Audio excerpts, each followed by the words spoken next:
તો નમસ્કાર દર્શક મિત્રો, દેશ દુનિયા અને ગુજરાતના તાજા મહત્વના અને માહિતીલક્ષી મોસમ સમાચારમાં આપનું સ્વાગત છે। દર્શક મિત્રો, આજના વિડીયોમાં ખાસ કરીને આજે સવારે પૂરા થયેલા છેલ્લા 24 કલાક દરમિયાન ગુજરાતના કયા કયા વિસ્તારોમાં મેઘરાજાનું રૌદ્ર સ્વરૂપ જોવા મળ્યું છે, કયા કયા વિસ્તારોમાં મેઘરાજાએ રીતસરનું મેઘતાંડવ સર્જ્યું છે, તેના વિશેની સંપૂર્ણ માહિતી મેળવવાની છે। તો વળી આજે દિવસ દરમિયાન અને આગામી દિવસોમાં પણ હજુ ગુજરાતના કયા કયા વિસ્તારોમાં રીતસરનું મેઘતાંડવ સર્જાવાનું છે, કયા કયા વિસ્તારોમાં વીજળીના કડાકા ભડાકા સાથે ભારેથી અતિભારે વરસાદ થવાની શક્યતા છે, તો વળી કયા કયા જિલ્લાઓમાં ગુજરાતના હવામાન વિભાગ દ્વારા રેડ એલર્ટ, ઓરેન્જ એલર્ટ અને યલો એલર્ટની માહિતી આપવામાં આવી છે, તે અંગેની માહિતી પણ આપણે આ જ વિડીયોમાં મેળવવાની છે। તો વળી હવામાન ખાતા ઉપરાંત ગુજરાતના જાણીતા આગાહીકાર એવા અંબાલાલ કાકા દ્વારા પણ જે આગાહી કરવામાં આવી છે તે અંગેની સંપૂર્ણ માહિતી પણ આપણે આ જ વિડીયોમાં મેળવવાની છે। તો વિડીયોને અંત સુધી નિહાળતા રહેજો। વરસાદને લગતા આવા સમાચારોની અપડેટ સૌથી પહેલાં મેળવવા માટે અમારી ટ્રેન્ડિંગ ગુજરાત ચેનલને સબસ્ક્રાઇબ કરી લેજો। દર્શક મિત્રો, હાલ ગુજરાતમાં મેઘરાજા મન મૂકીને વરસવાના મૂડમાં હોય તેવું લાગી રહ્યું છે। જી હા દર્શક મિત્રો, દક્ષિણ ગુજરાતના વિસ્તારો બાદ હવે મધ્ય ગુજરાતના વિસ્તારોને ગમરોળ્યા બાદ મેઘરાજા ફરી એકવાર સક્રિય થયા હોય તેવું લાગી રહ્યું છે। ત્યારે છેલ્લા 24 કલાક દરમિયાન ગુજરાતના અનેક વિસ્તારોમાં મેઘરાજાએ સટાસટી બોલાવી હતી। તો છેલ્લા 24 કલાક દરમિયાન ગુજરાતના કયા કયા વિસ્તારોમાં કેવો વરસાદી માહોલ જોવા મળ્યો તેના વિશે ફટાફટ વાત કરી લઈએ। મિત્રો, ગુજરાતમાં છેલ્લા 24 કલાક દરમિયાન મેઘરાજાએ તોફાની બેટિંગ કરી છે। રાજ્યના 255 તાલુકામાં નોંધપાત્ર વરસાદ વરસતા અનેક શહેરો અને ગામોમાં જળબંબાકારની સ્થિતિ જોવા મળી છે। સૌથી વધારે 20 ઇંચ જેટલો વરસાદ ખેડાના મહેમદાવાદમાં નોંધાયો છે, તો બીજી તરફ અમદાવાદ શહેરમાં સરેરાશ 12 ઇંચથી વધુ વરસાદ પડતા જનજીવન અસ્તવ્યસ્ત બની ગયું છે। મિત્રો, ભારે વરસાદને પગલે વાસણા બેરેજના 22 દરવાજા ખોલીને સાબરમતી નદીમાં પાણી છોડવામાં આવ્યું છે, જ્યારે મોડી રાત્રે વરસાદનું જોર ઘટતા શહેરના તમામ અંડરપાસ ફરી વાહન વ્યવહાર માટે ખુલ્લા મૂકવામાં આવ્યા છે। મિત્રો, અમદાવાદમાં છેલ્લા 24 કલાક દરમિયાન સરેરાશ 12 ઇંચથી વધારે વરસાદ નોંધાયો છે। શહેરના અનેક વિસ્તારોમાં રસ્તાઓ નદીમાં ફેરવાઈ ગયા હતા અને અનેક નીચાણવાળા વિસ્તારોમાં પાણી ભરાતા લોકોને ભારે હાલાકીનો સામનો કરવો પડ્યો હતો। ઝોન પ્રમાણે વરસાદની વાત કરીએ તો દક્ષિણ પશ્ચિમ ઝોનમાં સૌથી વધારે 22.80 ઇંચ, ઉત્તર પશ્ચિમ ઝોનમાં 20.76 ઇંચ, પશ્ચિમ ઝોનમાં 17.32, મધ્ય ઝોનમાં 16 ઇંચ અને પૂર્વ ઝોનમાં 10.28 ઇંચ જેટલો વરસાદ નોંધાયો છે। અમદાવાદમાં ભારે વરસાદને પગલે સાબરમતી નદીમાં પાણીની આવક વધી હતી, જેને કારણે વાસણા બેરેજના 22 દરવાજા ખોલીને નદીમાં પાણી છોડવામાં આવ્યું છે। નદી કિનારાના વિસ્તારમાં રહેતા લોકોને સાવચેત રહેવા માટે તંત્ર દ્વારા અપીલ પણ કરવામાં આવી છે। મિત્રો, છેલ્લા 24 કલાક દરમિયાન રાજ્યના 255 તાલુકામાં નોંધપાત્ર વરસાદ નોંધાયો છે।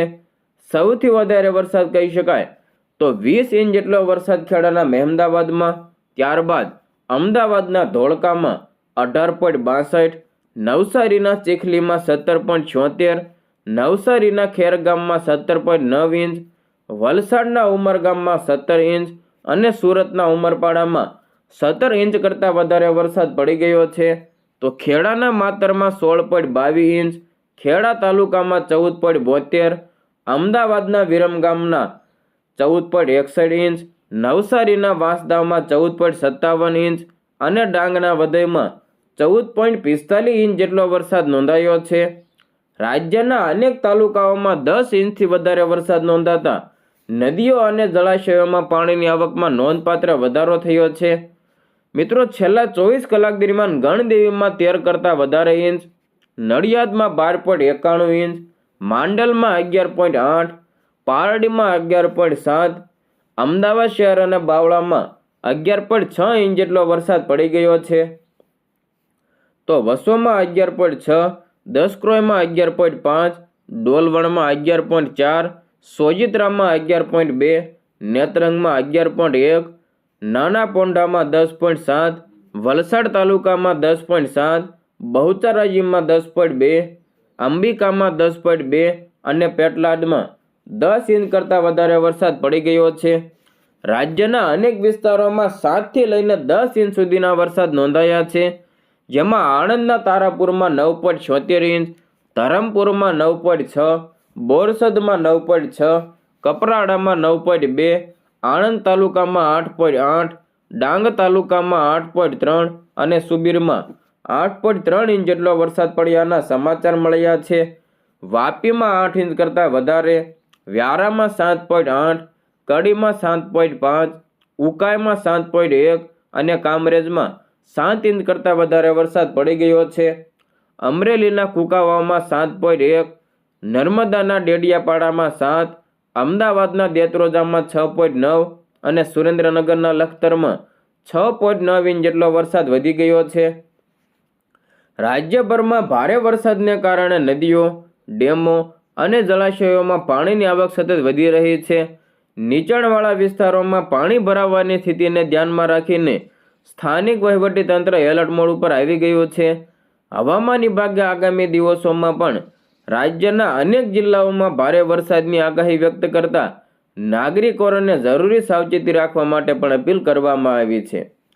દર્શક મિત્રો, આપ ગુજરાતના કયા વિસ્તારમાંથી અમારો વિડીયો જોઈ રહ્યા છો અને તમારા વિસ્તારમાં હાલ કેવો વરસાદી માહોલ જોવા મળી રહ્યો છે?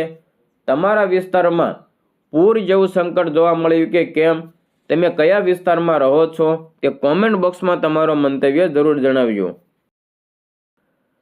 દર્શક મિત્રો, આ તો વાત થઈ ગઈ છેલ્લા 24 કલાક દરમિયાન પડેલા વરસાદ વિશે, પરંતુ આ આગાહી કેટલા દિવસ સુધી ચાલવાની છે, એટલે કે હજુ આજે અને આગામી દિવસોમાં પણ ગુજરાતના કયા કયા વિસ્તારોમાં રીતસરનું મેઘતાંડવ સર્જાવાનું છે તેના વિશે ફટાફટ વાત કરી લઈએ. મિત્રો, ગુજરાતમાં આગામી 27 જુલાઈ સુધી વરસાદી માહોલ યથાવત રહેવાનો છે. તમને જણાવી દઈએ કે ખાસ કરીને 48 કલાક રાજ્યના અનેક વિસ્તારોમાં હજુ પણ ભારેથી અતિભારે વરસાદની સંભાવના છે. સક્રિય ચોમાસાની સિસ્ટમને કારણે દક્ષિણ અને મધ્ય ગુજરાતમાં વરસાદનું જોર વધુ રહેવાની શક્યતા છે. હવામાન વિભાગે આજે નવસારી અને વલસાડ જિલ્લામાં ભારેથી અતિભારે વરસાદની આગાહીને ધ્યાનમાં રાખીને રેડ એલર્ટ જાહેર કર્યું છે. નીચાણવાળા વિસ્તારોમાં પાણી ભરાવા, નદીઓના જળસ્તરમાં વધારો અને પૂર જેવી સ્થિતિ સર્જાઈ શકે તેવી શક્યતાને પગલે સ્થાનિક તંત્રને સતર્ક રહેવા માટે પણ સૂચના આપવામાં આવી છે. મિત્રો, સુરત, તાપી અને ડાંગ જિલ્લામાં ભારે વરસાદની સંભાવનાને જોતા ઓરેન્જ એલર્ટ જાહેર કરાયું છે. આ જિલ્લાઓમાં કેટલાક સ્થળોએ અતિભારે વરસાદ પડવાની શક્યતા હોવાથી લોકોને બિનજરૂરી મુસાફરી ટાળવા અને સાવચેતી રાખવા માટે પણ અપીલ કરવામાં આવી છે. રાજધાની ગાંધીનગર અને અમદાવાદમાં પણ આજે સારો વરસાદ થવાની શક્યતા વ્યક્ત કરવામાં આવી છે. શહેરના નીચાણવાળા વિસ્તારોમાં પાણી ભરાવા અને ટ્રાફિક ઉપર અસર થવાની શક્યતાને ધ્યાનમાં રાખીને સ્થાનિક તંત્ર એલર્ટ મોડમાં છે. ખેડા, આણંદ અને ભરૂચ જિલ્લામાં ભારે વરસાદની આગાહીને પગલે યલો એલર્ટ જાહેર કરવામાં આવ્યો છે. ખેડૂતો તેમજ નદી કાંઠાના વિસ્તારોમાં રહેતા લોકોને ખાસ સાવચેતી રાખવાની સૂચના આપવામાં આવી છે. હવામાન વિભાગે આગામી 2 દિવસ દરમિયાન સમગ્ર રાજ્યમાં વરસાદી માહોલ યથાવત રહેવાની શક્યતા દર્શાવી છે. તો આ તરફ ભારેથી અતિભારે વરસાદની આગાહી અને પૂર જેવી પરિસ્થિતિને પહોંચી વળવા માટે સરકાર દ્વારા શું શું તૈયારી કરવામાં આવી છે તેની પણ ફટાફટ વાત કરી લઈએ. મિત્રો, આપ સૌ લોકો સારી રીતે જાણો છો કે હાલ ગુજરાતમાં મેઘરાજાનું રૌદ્ર સ્વરૂપ જોવા મળી રહ્યું છે. દક્ષિણ ગુજરાત ઉપર રીતસરના જાણે મેઘરાજા કોપામાન થયા હોય તેવું લાગી રહ્યું છે. વલસાડ અને નવસારી તાલુકાના જિલ્લાના કેટલાક તાલુકાઓમાં આભ ફાટ્યા જેવી સ્થિતિ જોવા મળી છે, જેને લઈને હવામાન વ્યવહાર અને રેલ વ્યવહાર પણ ખોરવાયો છે. રાજ્યના અનેક માર્ગો બંધ પડ્યા છે, ત્યારે હવામાન વિભાગ દ્વારા પણ 48 કલાક હજુ પણ ભારે વરસાદની શક્યતા દર્શાવવામાં આવી છે. આ તમામ પરિસ્થિતિને પહોંચી વળવા માટે રાજ્ય સરકાર એલર્ટ મોડમાં આવી ગઈ છે. મુખ્યમંત્રી ગઈકાલે રાત્રે 10 વાગ્યે સ્ટેટ ઇમરજન્સી ઓપરેશન સેન્ટર ખાતે રિવ્યૂ બેઠક યોજાશે અને સ્થિતિનો તાગ મેળવશે. સીએમ તમામ જિલ્લાના વહીવટીતંત્ર સાથે સંકલનમાં છે.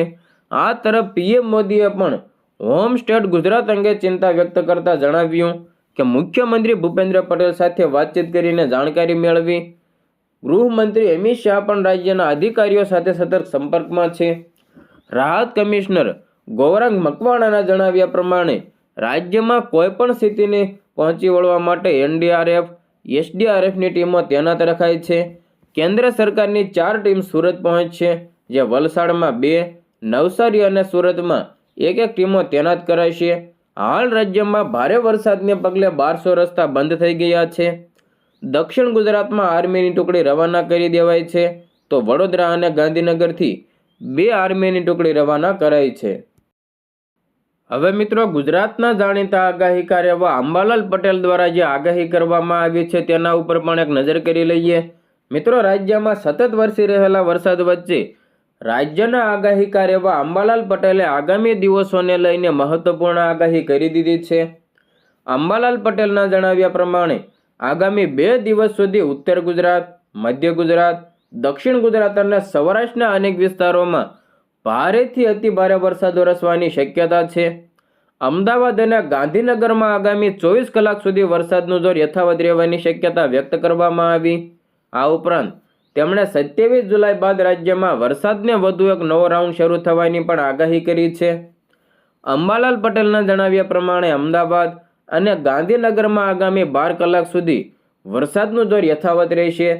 ખાસ કરીને એસજી હાઈવેથી લઈને એસપી રિંગ રોડ વિસ્તાર તેમજ નરોડા, નિકોલ અને શહેરના અન્ય વિસ્તારોમાં ભારે વરસાદી ઝાપટા પડી શકે. અમદાવાદના કેટલાક વિસ્તારોમાં ભારે તો કેટલાક વિસ્તારોમાં અતિભારે વરસાદ પણ નોંધાઈ શકે. તેમણે જણાવ્યું કે મહેસાણા, પાટણ અને સાબરકાંઠા જિલ્લામાં ભારેથી અતિભારે વરસાદની શક્યતા છે. આ ઉપરાંત વડોદરા હોય કે પંચમહાલ અને દાહોદ જિલ્લામાં પણ આગામી કલાકોમાં વરસાદનું જોર વધી શકે. નીચાણવાળા વિસ્તારોમાં પાણી ભરાવાની સ્થિતિ સર્જાઈ શકે છે. અંબાલાલ પટેલના જણાવ્યા પ્રમાણે સુરત, નવસારી, ભરૂચ, તાપી અને નર્મદા જિલ્લામાં હાલ વરસાદનું જોર યથાવત રહેશે. કેટલાક વિસ્તારોમાં ગાજવીજ સાથે ભારે વરસાદ પડી શકે, જેને કારણે નદી અને નાળાઓમાં જળસ્તર વધવાની શક્યતા છે. સૌરાષ્ટ્રને લઈને પણ તેમણે ચેતવણી આપી છે. દક્ષિણ સૌરાષ્ટ્ર, સુરેન્દ્રનગર, રાજકોટ અને હળવદના સહિતના વિસ્તારોમાં ભારેથી અતિભારે વરસાદી ઝાપટા પડી શકે. તો વળી આ ઉપરાંત નીચાણવાળા વિસ્તારોમાં પાણી ભરાવા અને સ્થાનિક સ્તરે જળબંબાકારની સ્થિતિ જેવી સર્જાવાની શક્યતા પણ વ્યક્ત કરાઈ. અંબાલાલ પટેલના જણાવ્યા પ્રમાણે બંગાળની ખાડીમાં એક પછી એક વરસાદી સિસ્ટમ સક્રિય થઈ રહી છે, જેને કારણે ગુજરાતમાં વરસાદનું જોર ચાલુ રહેશે. તેમણે આગાહી કરી છે કે 27 જુલાઈ બાદ રાજ્યમાં વરસાદનો વધુ એક રાઉન્ડ શરૂ થવાની પણ શક્યતા છે, જેમાં અનેક વિસ્તારોમાં ગાજવીજ અને વીજળીના કડાકા ભડાકા સાથે વરસાદ પડી શકે. તેમણે વધુમાં એમ પણ કહ્યું કે ચોમાસું હજુ સક્રિય રહેશે અને ઓગસ્ટ મહિનામાં પણ રાજ્યના અનેક વિસ્તારોમાં અણધાર્યા ભારે વરસાદના રાઉન્ડ જોવા મળી શકે.